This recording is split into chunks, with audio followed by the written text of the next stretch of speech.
The sun had barely risen over Los Angeles when Will Smith arrived at the studio of Morning Stars, the most popular breakfast television show in America. He wore a designer suit that fit him perfectly and sunglasses that hid his eyes from the flashing cameras of the paparazzi. His smile was bright and confident as he waved to the small crowd of fans waiting outside. "Will, over here," they called, holding out phones and autograph books. He took his time, signing a few items and posing for selfies before his assistant gently reminded him of the time. "Can't be late for Nancy," Will said with a wink to the fans. "She hates when guests keep her waiting." Inside, the studio buzzed with activity. Makeup artists, sound technicians, and producers moved about with purpose, creating the controlled chaos that made live television possible. Will was led to a comfortable dressing room where a young woman named Kelly touched up his makeup. "Nervous?" she asked, dabbing powder on his forehead. Will laughed. "Me? Never. It's just another interview." But it wasn't just another interview. Will knew that his new movie was underperforming at the box office. The reviews had been mixed, with several critics pointing out that his performance lacked depth. His agent had insisted that more publicity would help, which was why Will had agreed to this early morning spot on Morning Stars. Nancy Collins had been hosting the show for 15 years. She was known for her friendly manner that could suddenly shift into sharp, probing questions when guests least expected it. Will had been on her show many times before, and they had always gotten along well.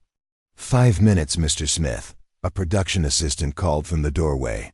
Will checked his reflection one last time, practiced his smile, and followed the assistant to the side of the set. From there he could see Nancy at her desk, speaking directly to the camera as she introduced the day's topics. Her hair was styled in soft waves, and she wore a bright blue dress that stood out against the warm-colored set. "And coming up next," Nancy was saying, "we have one of Hollywood's biggest stars joining us to talk about his new movie, Shadow Force. Please welcome Will Smith." Upbeat music played as Will walked onto the set, waving to the studio audience who applauded enthusiastically. He gave Nancy a quick hug before sitting in the guest chair. "Will, it's always wonderful to have you here," Nancy said once the applause died down. "The pleasure's all mine, Nancy. You know I love starting my day with you," Will replied smoothly. The interview began with standard questions about his new movie, what it was like working with the director, funny stories from the set, how he prepared for the role.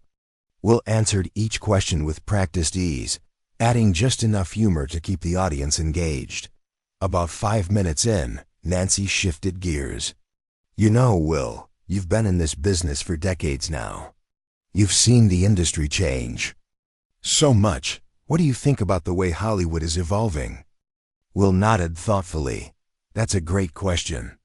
Hollywood is always changing, always moving forward. The technology, the storytelling, the acting styles, everything has to evolve, or it gets left behind." He paused, warming to the subject.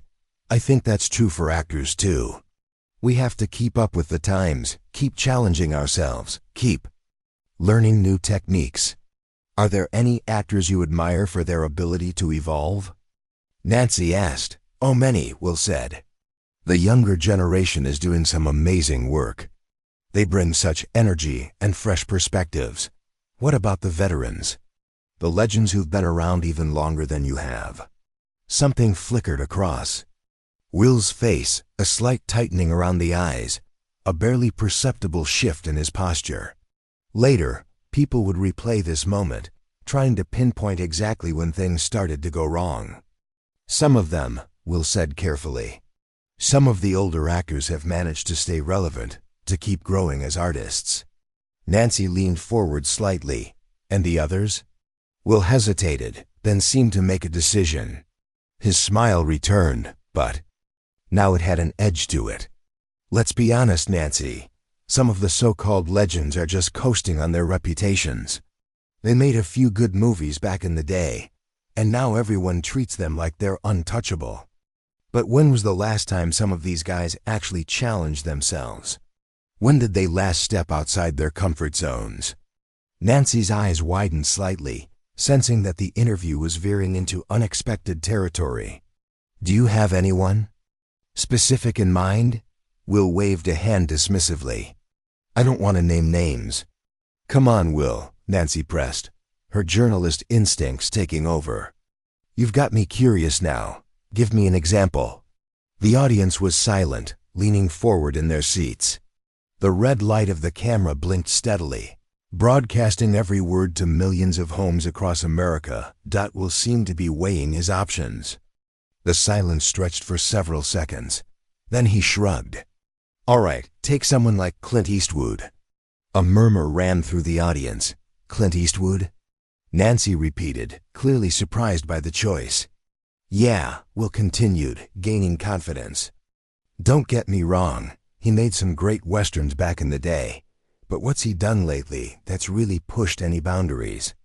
He's been making the same kind of movies for decades, playing the same kind of characters, the tough, silent type who squints a lot and speaks in one-word sentences.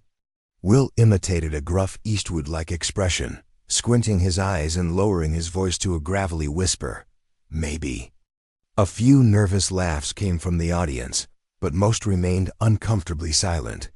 That's quite a statement about one of Hollywood's most respected figures, Nancy said. Respect should be earned by continued excellence, not just handed out. For past achievements, Will replied. In today's Hollywood, you need versatility. You need to be able to do it all: action, comedy, drama, singing, dancing. The legends who really deserve their status are the ones who keep reinventing themselves, not the ones who found one thing that worked and stuck with it for 50 years. Nancy glanced off camera briefly, then smiled in a way that made Will suddenly uneasy. Well, this is interesting timing, she said, because our next guest today happens to be Clint Eastwood himself. The blood drained from Will's face so quickly that even his makeup couldn't hide it. What? He's here to talk about his new film, Nancy explained, a sparkle in her eye that suggested she was enjoying this unexpected drama. In fact, I believe he's backstage right now. I wonder if he heard your assessment of his career. The camera cut to a backstage monitor where Clint Eastwood stood watching, his expression unreadable, arms crossed over his chest, his weathered face revealed nothing, but his eyes, those famous, piercing eyes, were fixed on the monitor, showing Will's suddenly pale face. Frank Miller, the show's executive producer, stepped into frame beside Clint. We had a technical issue with Mr. Eastwood's microphone, he explained to the camera with poorly concealed excitement. But it's fixed now. And I think it might be interesting to have both our guests on at the same time. What do you think, Nancy? The camera cut back to Nancy, who was looking at Will with a mixture of sympathy and professional interest in the unfolding drama. What do you say, Will? Care to continue this conversation with Clint himself? The studio audience held its collective breath. Millions of viewers at home leaned closer to their screens. And Will Smith, one of Hollywood's most confident stars, found himself speechless for perhaps the first time in his career. The seconds stretched into what felt like hours as Will sat frozen in his chair. The studio lights suddenly seemed too bright, the makeup on his face too heavy. He looked at Nancy, then at the monitor showing Clint Eastwood backstage, then back at Nancy again. Double quote Will began, then cleared his throat. Of course. I'd be happy to continue the conversation with Mr. Eastwood. His voice sounded strange even to his own ears, higher than usual, with a slight tremor he couldn't control. But he was a professional, an actor with decades of experience. He straightened his shoulders and fixed his smile back in place, though it no longer reached his eyes. Nancy turned to the camera. We'll take a quick commercial break, and when we come back, Clint Eastwood will join us alongside Will Smith for what promises to be a fascinating conversation about the evolution of acting in Hollywood. Don't go away. The moment the red light on the camera blinked off, Will stood up abruptly. I need to make a phone call, he said to no one in particular, and hurried off the set. In a quiet corner near his dressing room, Will pulled out his phone and called his agent, Donna Thompson. "Will, how's it going?" Donna answered cheerfully. "It's a disaster," Will hissed into the phone. "Clint Eastwood is here. He heard everything I said about him. They want us both on camera together." There was a pause on the other end of the line. "Okay," Donna said slowly. "That's not ideal. But you can handle this. Just apologize, say you were speaking generally, and his name just came to mind as an example. I can't back down now."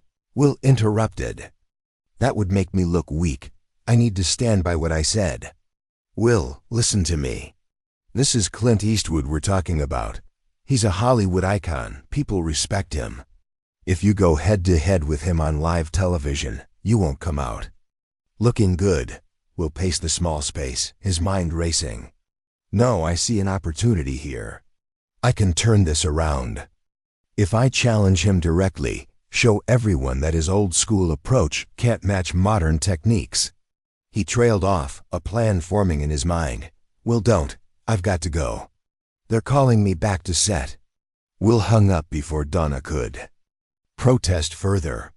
He took a deep breath, checked his reflection in a nearby window, and walked back toward the set with renewed determination. Frank Miller, the show's producer, intercepted him.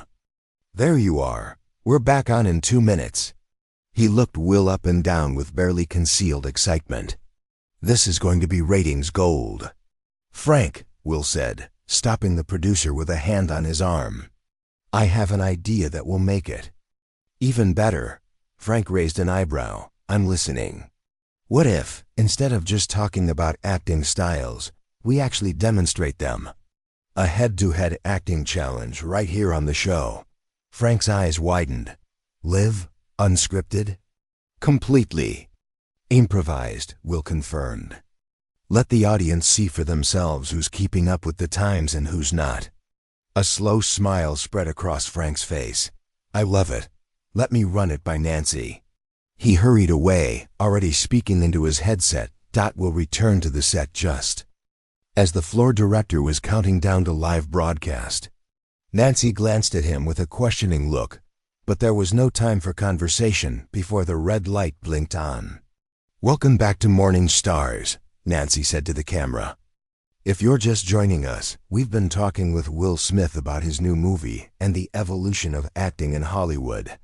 Will expressed some strong opinions about actors of the older generation, specifically mentioning our next guest, Clint Eastwood." The camera panned to show Clint walking onto the set. Unlike Will, he wore no makeup and was dressed simply in a light blue button-down shirt and dark jeans. He moved with the unhurried confidence of a man who had nothing to prove to anyone.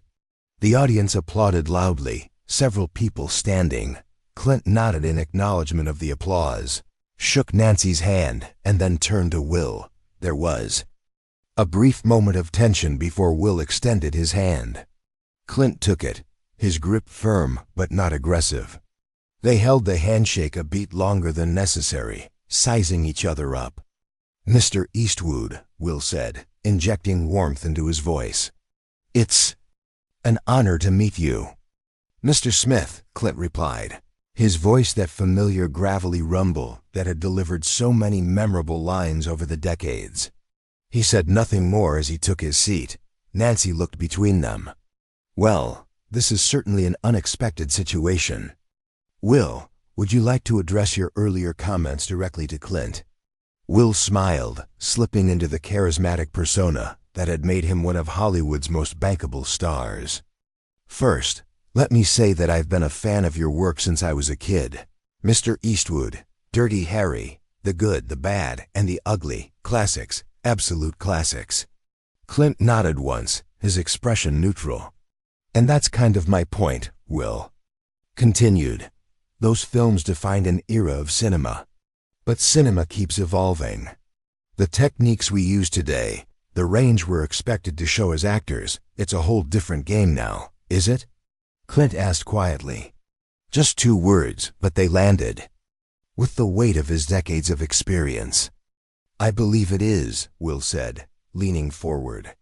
And I've been thinking, instead of just talking about it, why don't we show the audience? Right here, right now. Nancy looked surprised. What exactly are you suggesting, Will? An acting challenge. Improvised scenes, no preparation. Just pure performance. Mr. Eastwood and I, head to head. Will turned to Clint. What do you say? Are you up for it? The camera zoomed in on Clint's face. There was a long moment of silence. Then, almost imperceptibly, the corner of his mouth twitched upward. Sure, he said. The audience erupted in cheers and applause. Nancy looked stunned, but quickly recovered her professional composure. Well, this is certainly a first for Morning Stars. Let me check with our producer. She touched her earpiece, listening to instructions. Apparently, we're going to make this happen. After the break, we'll return with an unprecedented acting challenge between Will Smith and Clint Eastwood. Stay with us.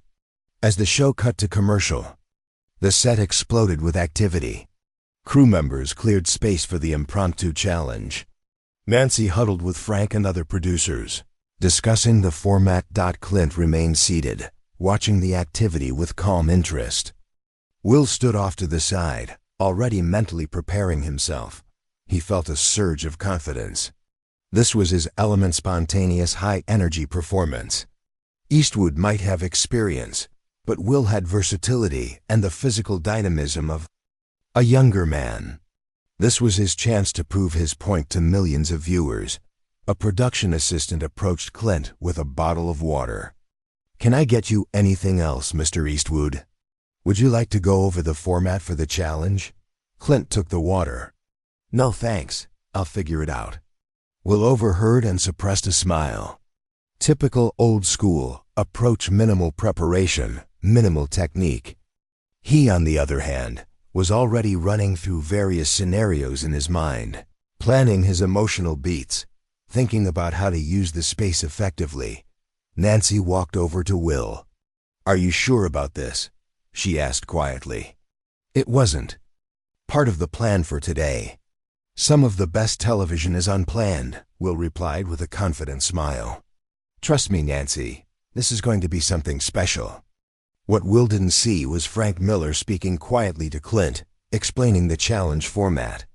And he didn't see the subtle change in Clint's expression as Frank mentioned the first scenario: a parent receiving devastating news about their child.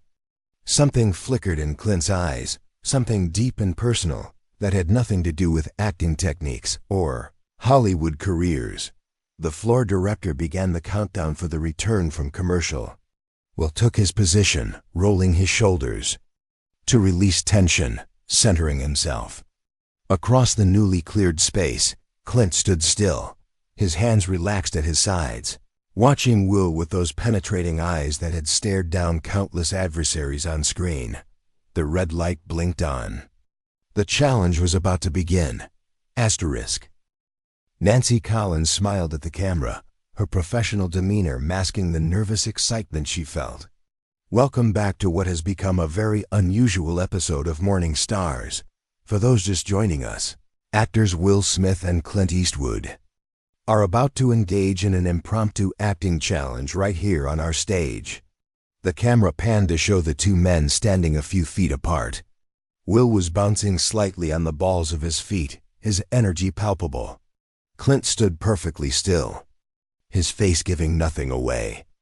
Our producer, Frank Miller, has prepared 3 acting scenarios, Nancy explained.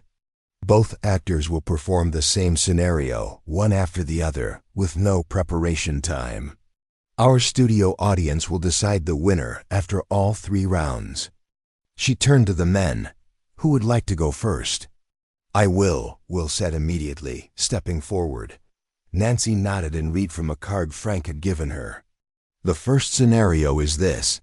You are a parent who has just received a call from the hospital. Your child has been in a serious accident. You arrive at the hospital where a doctor informs you that your child may not survive. Show us your reaction. A hush fell over the studio.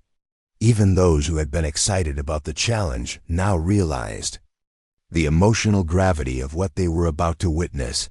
Will took a deep breath and closed his eyes for a moment. When he opened them, he was no longer Will Smith, superstar. He was a worried parent rushing into a hospital. He mimed pushing through doors, his face a mask of fear and desperate hope. "Where is she?" he called out to an imaginary nurse. "Where's my daughter?" He looked around frantically, then seemed to spot someone. "Doctor, I'm Sam Miller. They called about my daughter Emma, the car accident. Please tell me she's okay." Will fell silent, listening to words only he could hear. The audience watched as his expression changed from hope to dawning horror. His eyes widened, his breathing became irregular. He took a step back as if physically struck by the news. "No," he whispered. Then louder, "No, there must be something you can do." Tears welled in his eyes, real tears that spilled down his cheeks. His hands began to shake. He covered his mouth, trying to stifle a sob. "Please," he begged, his voice breaking. "She's only 16. She has her whole life ahead of her. I can't lose her. I can't." He sank to his knees, one hand clutching at his chest as if his heart was physically breaking. The performance was raw, emotional, and deeply moving.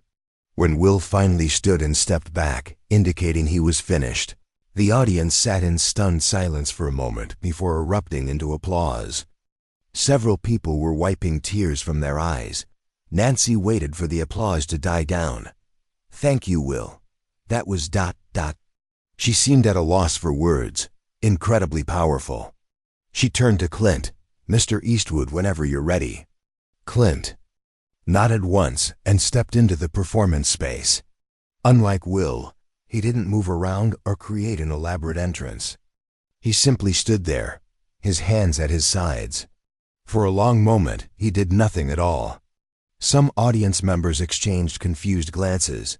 Then, almost imperceptibly, something changed in Clint's posture. He stood exactly where he was, but suddenly, he seemed to be somewhere else entirely. His eyes focused on a point just beyond the cameras, as if seeing someone there. He didn't speak. He didn't need to. The slight tightening of his jaw, the tiny flinch around his eyes conveyed that he was hearing terrible news. His breathing remained steady, but the audience could see the immense effort that steadiness cost him. Still, he said nothing, only his eyes revealed the storm of emotions: first disbelief, then a flash of anger quickly suppressed, and finally a grief so profound and personal that it felt almost intrusive to witness it. Clint's right hand moved slightly, fingers curling as if they wanted to form a fist but couldn't find the strength. His head lowered just a fraction of an inch, a man accepting a blow he had no way to counter.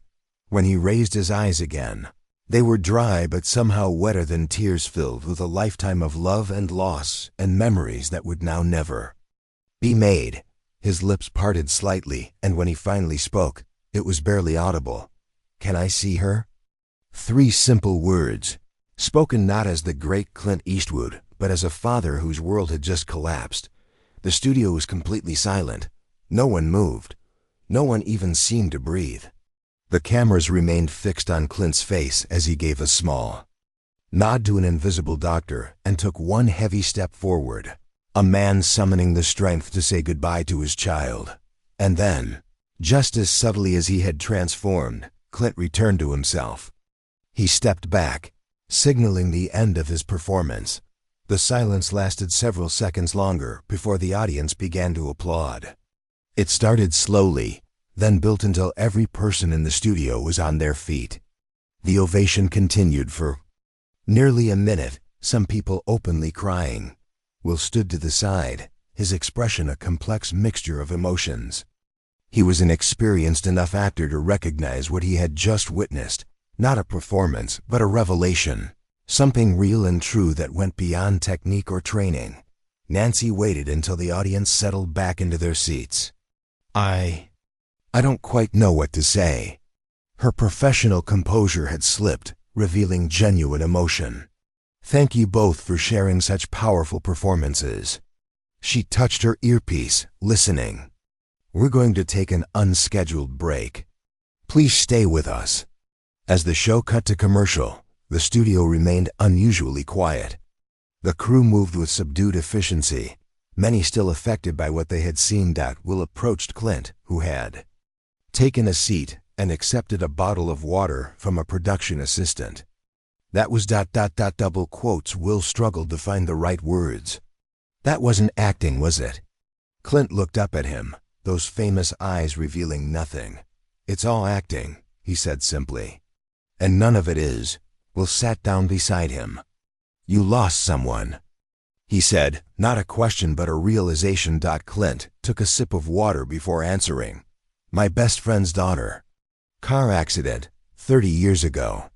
I was the one who had to identify her body, tell him when he couldn't get there in time." He said it without drama or emphasis, just a statement of fact that explained the truth behind his performance. Will was silent for a moment. "I've been an idiot," he finally said. Clint shrugged. "You're not the first. Won't be the last." "Mr. Eastwood, Clint," the older man corrected.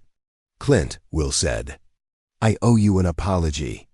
What I said earlier about your generation of actors, about you specifically, it was disrespectful and wrong."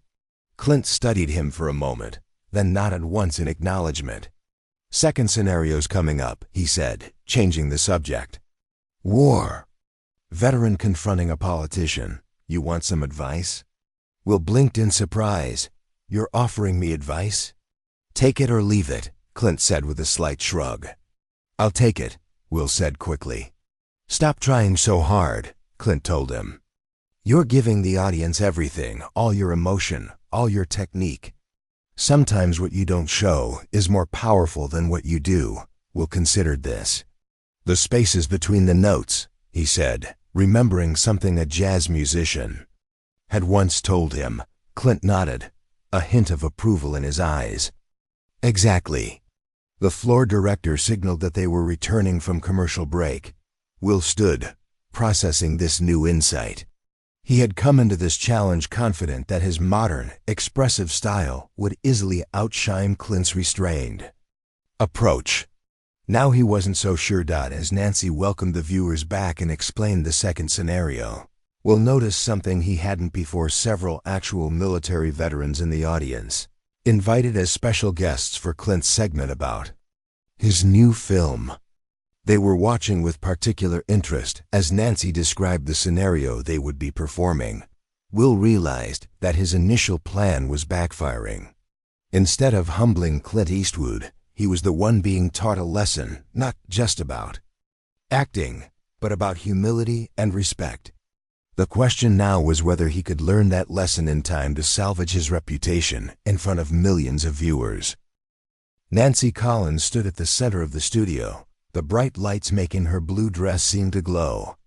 "Welcome back to our very special edition of Morning Stars. We're in the middle of an unexpected acting challenge between Will Smith and Clint Eastwood." She turned to face the two men.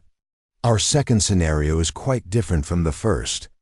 You are a war veteran who has returned home and now has the chance to confront the politician who voted to send troops into what turned out to be an unnecessary conflict. The politician has just given a speech defending their decision. Show us your confrontation." Nancy stepped back and Will moved to the performance area. He was more thoughtful now, less eager to show off. He remembered Clint's advice about holding back, about the power of what is not shown. Will took a moment to center himself. When he began, his movements were controlled, measured. He walked with a slight limp, suggesting an injury from his service. His eyes fixed on an imaginary politician standing before him. "Senator," Will began, his voice steady but with an undercurrent of tightly controlled anger. "I listened to your speech just now. About how you made the right call. About how you'd do it all again." He paused, his jaw working as if holding back stronger words. "I carried my best friend's body through the desert for 2 miles after I took out our transport. He had a wife and a 3-year-old daughter he'd never seen. She was born while he was deployed." Will's voice remained low, but the intensity was building. He wasn't the only one. Johnson, Patel, Rodriguez, good men who trusted that their country wouldn't send them to die without a damn good reason. Will took a step closer to the invisible politician, his hands forming fists at his sides. And now you stand there and tell us it was worth it? That you'd do it again? His voice rose for the first time, cracking with emotion. Where were you when we were out there? Where were you when we came home broken? He stopped himself, visibly fighting for control. Then, remembering Clint's advice, he didn't explode as he might have in his original plan. Instead, he pulled back, his voice dropping to almost a whisper. You know what the worst part is? Not the nightmares, not the friends I lost. It's knowing that none of you who sent us there, will ever understand what it cost us. Will straightened his back, a soldier coming to attention one last time. That's all I came to say. You can go back to your fancy fundraisers now. Just remember, every time you talk about your difficult decision, some of us are still living. With it, Will stepped back, his performance complete. The audience applauded warmly, impressed by his restraint and the emotional truth of his portrayal. Several of the veterans in the audience nodded in recognition of feelings they understood. Too well. Will returned to his seat, knowing he had given a strong performance. He had taken Clint's advice to heart, showing more by revealing less. He felt a newfound respect for the craft they shared, despite their different approaches. Now it was Clint's turn. The older actor moved to the center of the performance space. With the unhurried gait that had become his trademark over decades in film, like Will, he took a moment to prepare. But unlike Will, Clint made no obvious physical transformation, no limp, no change in posture. The studio fell silent, waiting. Clint simply stood there, looking at a point just beyond the cameras. His face was expressionless, almost blank. Seconds passed.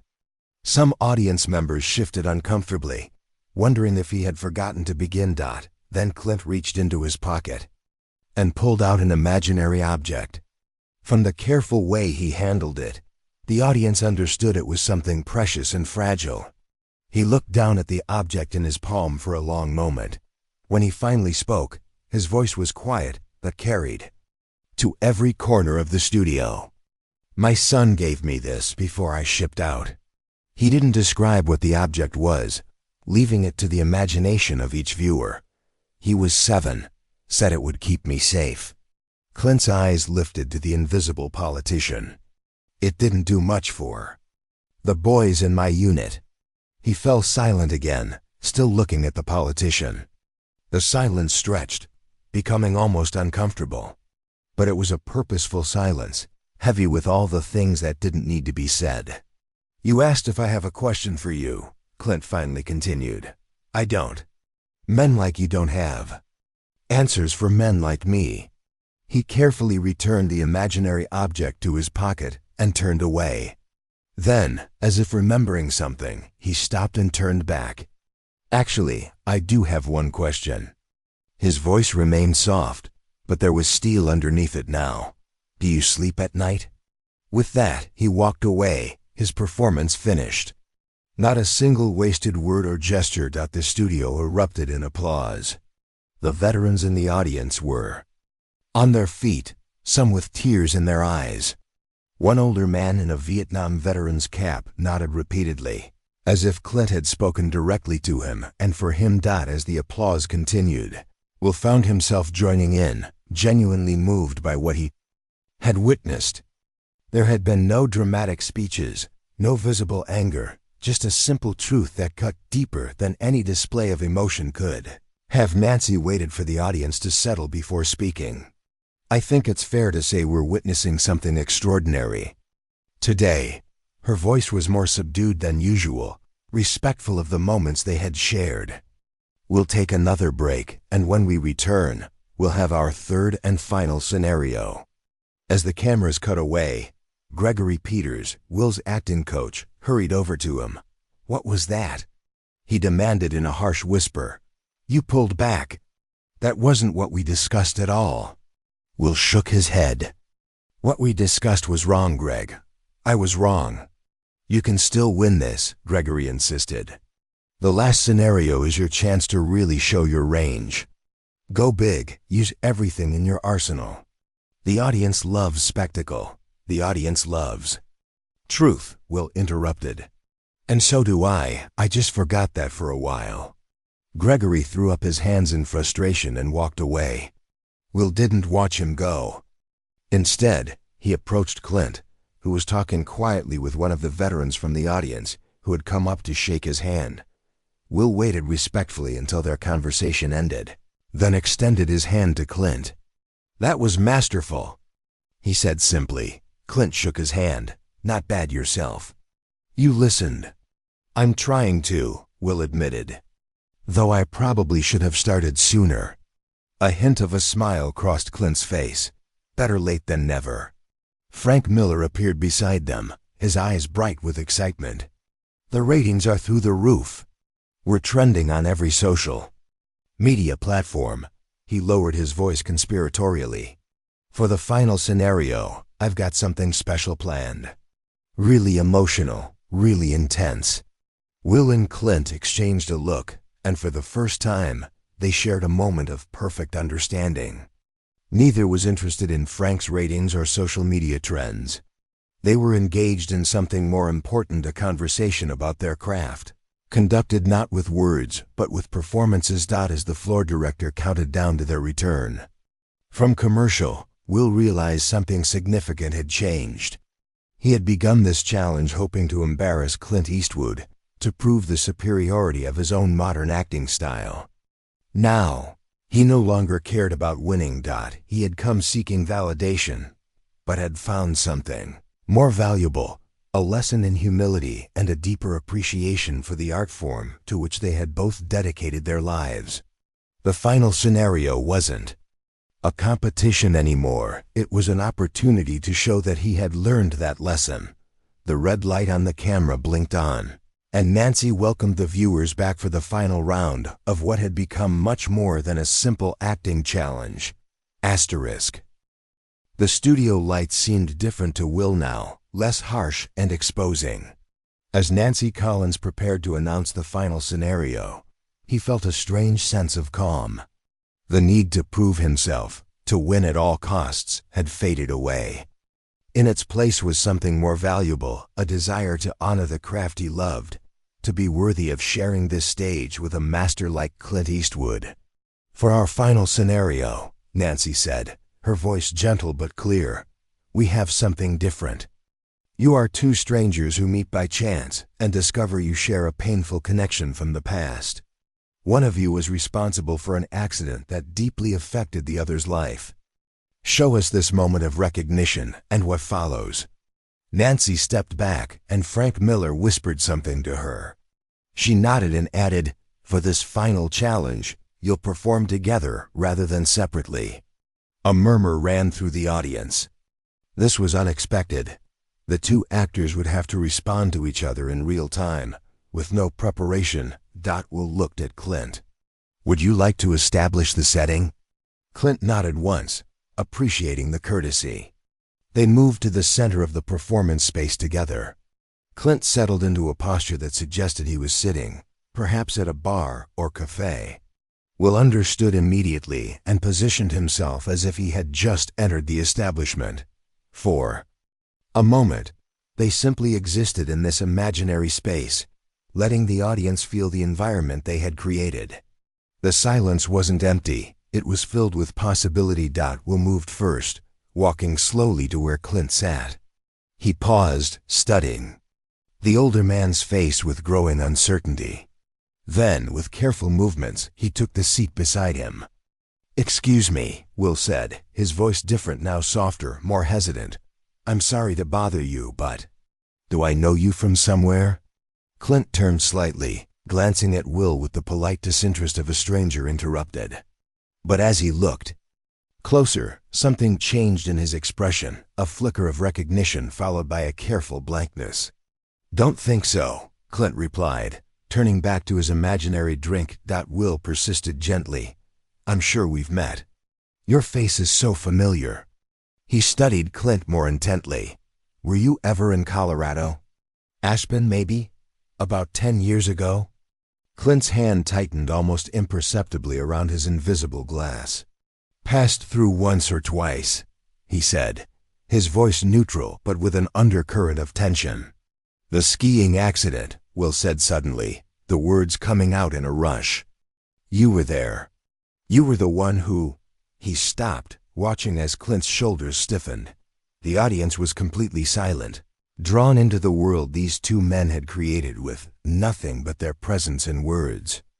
I was on ski patrol, Clint said finally, still not looking at Will. Long time ago. You pulled my son from the snow, Will said, his voice thick with emotion but controlled. After the avalanche, you were the one who found him. Clint turned to face Will fully for the first time. The two actors looked at each other, and in that moment, they weren't Will Smith and Clint Eastwood. They were two men connected by tragedy, meeting years later by chance. I remember, Clint said simply. Will's eyes filled with tears that he didn't try to hide or exaggerate. I never got to thank you. They told me someone had tried to save him, stayed with him until the end, but I never knew who. Clint shook his head slightly. No need for thanks. I didn't do enough. You were with him, Will said. He wasn't alone. That means everything. A heavy silence fell between them, full of shared understanding. The audience watched, completely invested in this fictional relationship that felt utterly real. He was a brave kid, Clint said after a while, his voice rough with emotion he wasn't trying to display, but couldn't fully hide. Didn't cry, didn't panic. Just asked me to tell his dad he was sorry about borrowing the watch without asking. Will made a sound that was half laugh, half sob.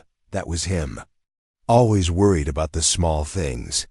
He took a deep breath. I carry that watch now. Would you like to see it? Clint nodded, and Will mimed taking out a watch from his pocket. He held it out, and Clint looked at it for a long moment before gently touching its face with one weathered finger.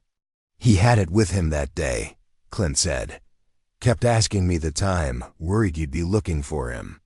I was, Will whispered. I still am in some ways. Their eyes met again, and an entire conversation happened without words about loss and guilt, about the strange paths that bring people together, about how a moment of connection can sometimes begin to heal old wounds. Finally, Will extended his hand. My name is Daniel. Clint took it. John. Could I buy you a coffee, John? I'd like to hear more about my son's last moments, if that's not too much to ask. It's not too much, Clint replied. I'd like that. They stood together, and something in their posture suggested two men leaving the bar, walking into a new understanding that neither had expected to find that day. Then, with subtle shifts in their expressions, they became Will Smith and Clint Eastwood again. The performance was over. The audience sat in stunned silence for several seconds, before erupting into applause that quickly became a standing ovation. People were wiping tears from their eyes, moved by the simple humanity of what they had just witnessed. Nancy Collins waited for the applause to subside before speaking, her own eyes damp. I think I can speak for everyone when I say that was extraordinary. What we've seen today goes beyond a competition. It's been a master class in the art of acting. She turned to the audience. We had planned to have you vote for a winner, but I'm not sure that makes sense anymore. This wasn't a contest, but a conversation between two artists, and we were lucky enough to witness it. Will stepped forward. If I may, Nancy, I'd like to say something. He turned to face Clint. When I suggested this challenge, I had all the wrong intentions. I wanted to prove something, to show that my way was better. He shook his head, smiling ruefully. Instead, I got schooled by a master. He extended his hand to Clint. Thank you for the lesson in humility and in truth. Clint took Will's hand, and for the first time that day, he smiled fully, that familiar, slightly crooked smile that had charmed audiences for decades. You've got real talent, kid. Don't bury it under tricks.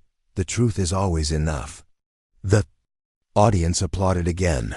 responding to the genuine moment between the two actors out as the show prepared to wrap up. Nancy asked both men for their final thoughts on the experience. "I came in thinking about old school versus new school," Will said. "But what I'm taking away is that good acting isn't about a particular style or technique. It's about honesty, about finding the truth in every moment." He glanced at Clint. "Some people just find it more easily than others." Clint nodded in acknowledgement of the compliment. When it was his turn to speak, he was characteristically brief. "Acting is listening," he said simply. "To the other actors, to the story, to yourself. Everything else is just decoration." As the show came to a close, cameras captured Will and Clint walking off the set together, deep in conversation. The image of the young star and the Hollywood legend, heads bent toward each other in mutual respect, would become one of the most shared photos of the year. What had begun as Will's plan to humble Clint Eastwood had indeed backfired dramatically, but the result was something far more valuable than either man had anticipated. Instead of a public embarrassment, it had become a moment of growth, a passing of wisdom from one generation to the next, and a powerful reminder that true artistry transcends ego and never stops evolving. And somewhere in Hollywood, a producer was already sketching out ideas for a film starring both men, perhaps as strangers connected by a tragedy, meeting by chance and finding unexpected healing in the encounter.